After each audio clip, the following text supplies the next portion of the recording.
Okay, this is the last skill looking at algebra with lines, and it brings together everything we've done so far. So in the previous skill you were given 1 point and you were given the gradient. Here, rather than being given the gradient, you're given a second point. So the first thing you're going to need to do is work out gradient. So just give ourselves a note, 1, work out gradient. And remember, the formula for the gradient was y2 minus y1 over x2 minus x1. So we're going to try and substitute into that. So the gradient on this first question, y2 is 12, y1 is 4. So it's 12 take away 4 divided by x2, 6, minus 2. 12 take away 4 is 8, 6 take away 2 is 4, is 8 over 4, which is 2. So I now know what the gradient is. So if we think back to the last skill, where I needed to work out the equation of the line once I knew gradient and a point, I've actually got more information now, because I've got the gradient and I've got 2 different points I could use.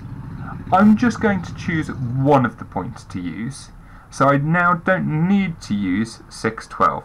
I'm just going to use 2, 4.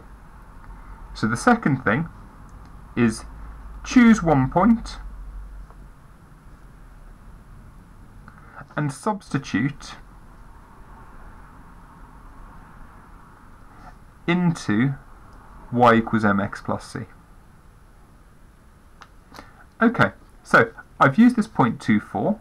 I've got the gradient of 2. I'm going to substitute into y equals mx plus c. So y is 4, m is 2,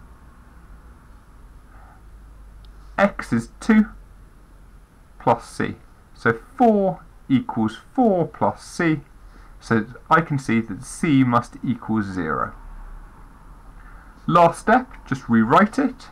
So y equals, m was 2, 2x plus 0. I don't need to write in my plus 0, so my equation is y equals 2x.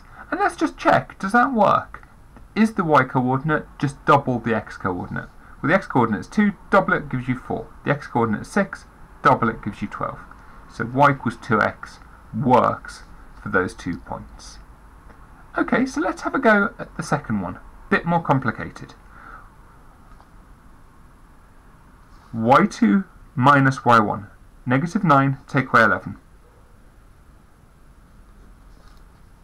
3 take away negative 2. Negative 9 take away 11 is negative 20. 3 take away negative 2 is 3 add 2, which is 5. Negative 20 divided by 5 gives me negative 4. Going to choose this point. So I can say 11 equals m, which is minus 4, times x minus 2 plus c. Minus 4 times minus 2 gives me 8. So 11 equals 8 plus c. Therefore c equals 3. So my equation of my line, y equals, the gradient was negative 4, negative 4x plus 3. Okay, pause the video now while you just write down those 2 worked examples, and then I'm going to give you some questions to try yourselves. This is as difficult as it gets on the foundation level paper. If you want anything more difficult, you'd have to sit the higher level, and this would be one of the more difficult topics that you could see even once you start looking towards the higher level paper. Okay, when you're ready, unpause the video and we'll go on to some questions. Okay, so here are your 6 questions. If you start off by finding the gradient, then choose one of the points to use, doesn't matter which one, substitute into y equals mx plus c to work out what c is, and rewrite the equation of the line. Pause the video now, have a go at the questions, do the best you can, and then when you're ready, press unpause to go through the solutions. Okay, so the first 4 should have been reasonably straightforward. You should have got y equals 3x minus 1, y equals x plus 6, y equals negative 4x plus 17, and y equals negative a fifth x plus 3. Starts getting difficult when you get to questions 5 and 6, because you've got both negatives and fractions and decimals in there.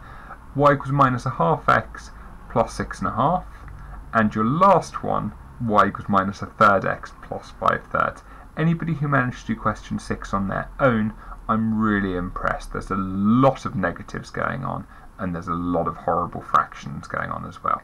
Give yourself a mark out of 6. If you want some more practice on that, please take a look at Hegarty 213. That brings to an end everything you need to know on algebraic graphs. The last thing for this unit is some work on real life graphs, which we're just going to do 2 quick exercises on.